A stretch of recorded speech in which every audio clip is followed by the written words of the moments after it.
ഈ രാവിലെ നീച്ചയ്ക്ക് മൊബൈൽ തോണ്ടുന്ന പരിപാടി ഉണ്ടോ എനിക്ക്? ഏറെക്കുറെ ഈ അടുത്തായിട്ട് എനിക്കും ഇപ്പം അത് തുടങ്ങിയിരിക്കണം. ഇന്ന് രാവിലെ നീച്ച് വെറുതെ മൊബൈലെടുത്തു, ആദ്യം കയറി ഇൻസ്റ്റയില് വെറുതെ ഒന്ന് നോക്കിയതാ. അപ്പം ഉണ്ട് ഇതാ ഈ താത്തി അതിൻ്റെ മോള് തോന്നുന്നു. രാത്രി കിടക്കുമ്പോൾ ഫോൺ സൈലന്റ് ആക്കും, രാവിലെ അലാറം കേട്ടിട്ട് ഉണരില്ല, മറ്റുള്ളവർക്കൊരു ബുദ്ധിമുട്ട് വേണ്ട വെച്ചിട്ട്. അങ്ങനെ ഞാനും എടുത്ത് റീൽസ് ഒന്ന് ഇൻസ്റ്റയിൽ നിന്ന് തുറന്ന് നോക്കിയപ്പോൾ ഫസ്റ്റ് കണ്ട റീൽസ് ഇതാണ്. അപ്പം എന്തോ ഒരു ഉമ്മയും മോളാ. ഇത് ഉമ്മ മരിച്ചാൻ കിടന്നിട്ട് മോളെന്തേലും ജെല്ലിയൊക്കെ കൊടുക്കുകയാണെന്ന് വിചാരിച്ചിട്ട് ഞാനൊന്ന് വോളിയോ കൂട്ടി. പിന്നെ കേട്ടത് ഇതാ.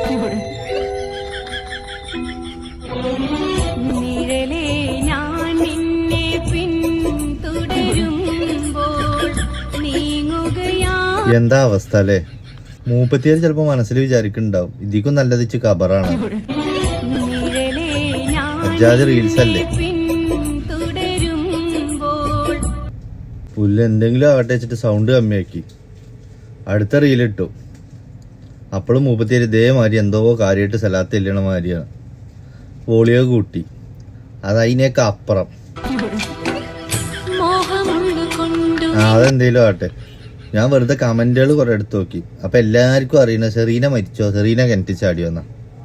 എനിക്ക് ഇന്റെ കാര്യം തന്നെ നോക്കാൻ പറ്റില്ല. അപ്പോഴപ്പ സെറീനാന്റെ കാര്യം. എന്നാലും എന്തെങ്കിലും ഒന്ന് നോക്കാലോ വെച്ചിട്ട് കയറി നോക്കിയതാ. എവിടുന്ന് ചാടുന്നു? ചാടി ആ കിണറ്റിലെ മീൻ ചാടുക എന്നല്ലാതെ ഓളുണ്ടോ ചാടുന്നു? വലിയൊരുനാളും വെള്ളിയാഴ്ച ഒരുമിച്ചിട്ട് വന്നിട്ട് മുസാഫ് തൊടാത്ത ഓളിപ്പോ സലീമിന്റെ എന്തോ കാര്യത്തിന് സത്യം തെളിയിക്കാൻ ഒരു മുസാഫ് എടുത്തിറങ്ങിയിരിക്കും.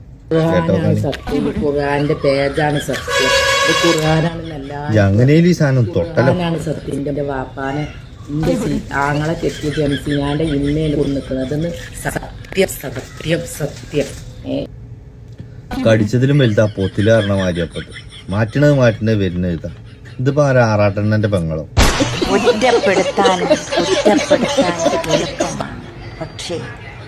ഒരു മനുഷ്യൻ കടക്കപ്പായിന്ന് രാവിലെ നീച്ച് പോകുമ്പോ ഇതുകൊണ്ടാണ് മൊബൈൽ എടുക്കരുതെന്ന് പറയുന്നത്. ഇജാതി ഓരോന്നാ മുന്നിൽ വരിക. ഇതൊക്കെ കണ്ട് നീച്ച് പോയാ പാണ്ടിലോറി അപ്പുറത്തു കൂടെ പോവുകയാണെങ്കിൽ ഇപ്പുറത്ത് വന്ന് കുത്തിപ്പോവും. അത്ര ഐശ്വര്യക്കാരൻ അന്നത്തെ ദിവസം.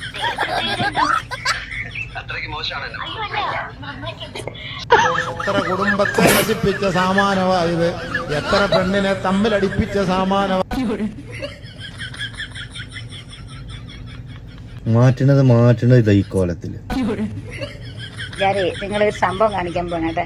പലരും എന്നോട് ചോദിച്ചിട്ടുണ്ട് എന്റെ സൗന്ദര്യത്തിന്റെ രഹസ്യം എന്താണ്. അത് ഞാനൊരു പാട്ടോടുകൂടി കാണിക്കാം. അപ്പൊ കാണിക്കട്ടെ. അതിന് നിങ്ങൾ ഈ മുഖം മുഴുവൻ കോൺക്രീറ്റ് ചെയ്തിരിക്കണ ഇതെന്താ ആദ്യത്തെ വെച്ചിരിക്കണ കളിമണ്ണോ? ഒരു താല്പര്യമില്ല. നിങ്ങൾ പറയണ്ട. നിങ്ങളെ പരിപാടി കണ്ടിന്യൂ ചെയ്തോ, ഞാൻ പോയിക്കോളാം. എനിക്കിപ്പോൾ ആരും ഇഷ്ടമില്ല, എൻ്റെ അള്ളാനെ മാത്രമേ ഇഷ്ടമുള്ളൂ. അതാണ് ഇഷ്ടപ്പെടാൻ പാടുള്ളൂ. എന്തിനാപ്പോൾ ഒരാളെ ഇഷ്ടപ്പെട്ടിട്ട് കാര്യം, നമുക്ക് അതേ ഉണ്ടാവുള്ളൂ. നമ്മളെ ജീവിതത്തിൽ ദൈവത്തിന് ഇഷ്ടപ്പെട്ട ദൈവമല്ല നമ്മളെ ഈ രൂപത്തിലാക്കി ഈ പരലോകത്തേക്ക് അയച്ചത്.